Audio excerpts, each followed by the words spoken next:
I am again fighting with my honeysuckle, trying to trim the butterfly bush. Weather is wonderful today, 60 degrees, and I am happily hanging out in my garden. And today I want to talk to you about these funny garden temptations which gardeners can get early spring, which is not actually early spring, it's really late winter when the weather is really nice, and suddenly we have an urge to trim, to shape, to do all sorts of real spring jobs, and we forget that it's not time yet. So in this video we are talking about garden temptations.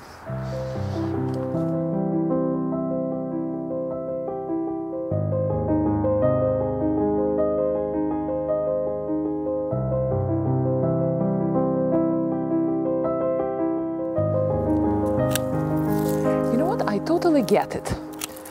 Garden fever is at its height right now. All the gardeners want to get outside into the garden, and wouldn't it be the best time to be in the garden when it is 60 degrees suddenly in the middle of February?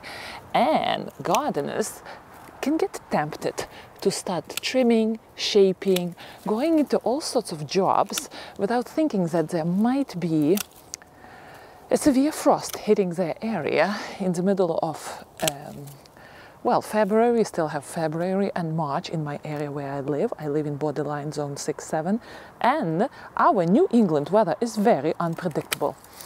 So today we are talking about what to trim and what not to trim, what to do and not what to do, and what not to do in the middle of February in the garden. I would encourage you to really study the plants which you have in your garden and really know them well. For example, what I'm doing right now, I'm trimming my butterfly bush, which is Buddleia davidii in Latin, and this type of butterfly bush forms flowering buds on new wood, meaning everything what is going to grow from these shoots in the beginning of spring will form beautiful flowers for me in summer. So I can do the trimming of butterfly bush in the late winter. And you might ask why I'm doing them, why I'm doing this. Why wouldn't I leave my butterfly bush just in the same shape? Well, I learned it hard way. If I would leave it and just trim it lightly on top, my butterfly bush will flop under the weight of all the new stems developing in summer, and then I will have this bush laying down on the ground. So I don't want to do that. So every spring from now on, I do this trimming. And by the way, here is the link, how I did it last year, so you can follow along. But there is one but. There is another type of butterfly bush, which is called fountain butterfly bush, and that's a common name. Let me see, remember if I know the Latin name. Right now at our master gardening program, they are kind of getting us used to all the Latin names, which is giving me a headache. So there is another bush, a fountain butterfly bush, and the name of it is Buddleia. Okay, I will put it on the link. Sorry guys, on the picture, on the screen you will see it. So that butterfly bush forms buds on old wood. So from previous growth, for example, if it would be that bush, it will have all the buds set here for flowering season. And if I do this, I'm cutting all the flowers away. So if you have that type of a butterfly bush, you don't do what I'm doing right now, even if you have a greatest desire to do something in the garden. I also see other gardeners, especially rosarians, who are tempted to trim their roses. And I would strongly encourage you not to do that. Because again, what do we do when we cut? When we make a cut? When we make a cut, the cut encourages a flush of new growth. So your rose suddenly realizes, hey, it's so nice and warm outside, I'm being trimmed, so maybe I should start growing, you know? And what happens then? Maybe we wouldn't have it. Maybe our spring is coming way earlier. But what if we have a very severe storm, which is very common in New England, and then all that new growth is going to be damaged by the frost, and we don't want that to happen. And believe me, plants know what they're doing, and if there are stretches of warm weather and stretches of cold weather, plants do wait, and they are starting growing exactly when they know that the weather is here and spring is here to stay. So I would encourage, even if the urge is big, not to go ahead and do trimming of roses either. General rule is plants which are flowering in summer usually form buds on new wood, and we can trim them in spring. And plants which are flowering in spring, early spring, shouldn't be trimmed in spring because they already have buds on old wood. But that's just a general rule. You should really look into the habit of each plant you have in your garden and know exactly what to trim and not what to trim.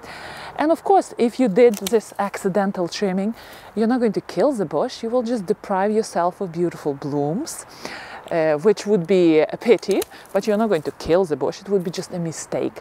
And hopefully next year you will learn and you wouldn't repeat that mistake.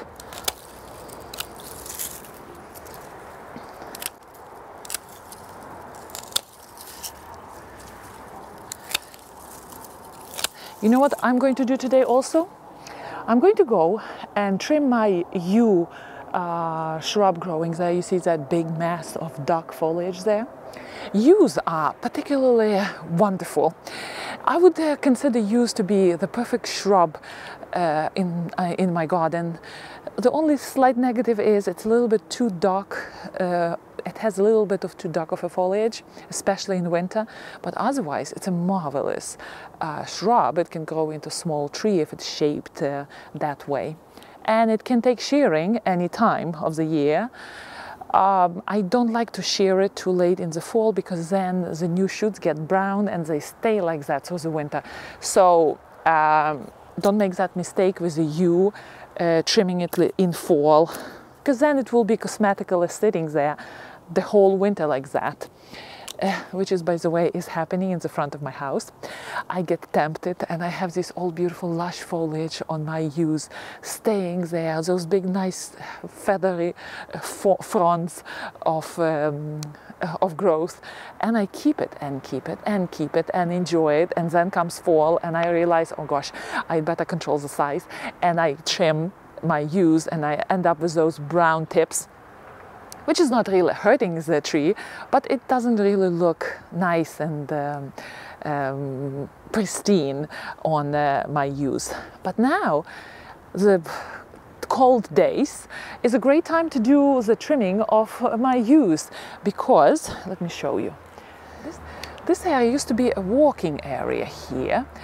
It used to be a path, and now from one side we have holly taking over, from another side butterfly bush, and then we have yews coming in. And yews are one of not many shrubs which can be cut almost to the ground, and it doesn't mind to be trimmed so severely. By the way, the same with the butterfly bush. Buddleia davidi, it can be cut to the ground if you really want to control the size of the bush, and it will regrow vigorously from the ground up, and it wouldn't mind severe trimming at all.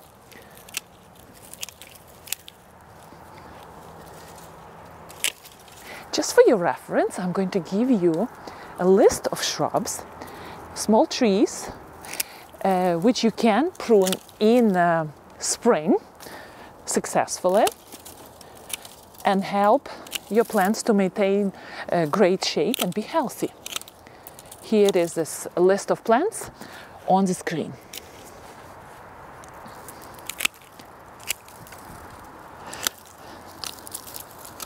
Doesn't it feel good when you're stuck in the house all year and then you come outside, and even such a boring job as I'm doing right now, it feels so good. I'm trying to cut just above the bud, because the cut will stimulate those lower side buds to start growing and my butterfly bush will be bushier as a result.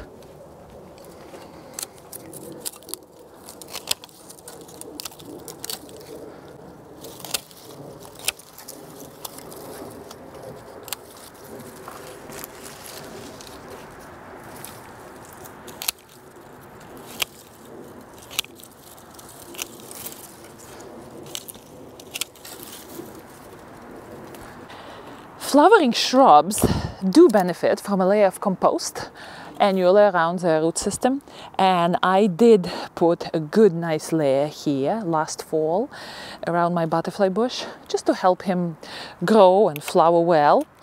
Butterfly bushes are extremely reliable. They are totally disease-free.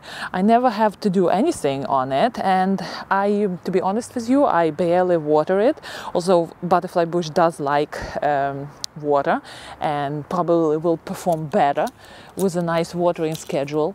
Last year in summer we had severe drought, so I was making sure that my garden is kind of well watered. I didn't want my plants to suffer. Keep in mind that some states list butterfly bush as an invasive. I believe Washington state has butterfly bush as a horrible invasive. And here in Connecticut, it's behaving very politely, performing very well. It's not a host to butterflies, but it definitely attracts a lot of bees and butterflies and all sorts of bugs to its wonderful, beautiful blooms. So the bottom line, know your plants very well, know what to trim and what not to trim. So when this huge desire comes to do something in the garden and there are no weeds waiting and saying hello to you and no other happy task, you wouldn't get tempted to do something which you will pay bitterly later. Have a lovely day in the garden, enjoy it as well, and I will see you next time. Happy gardening!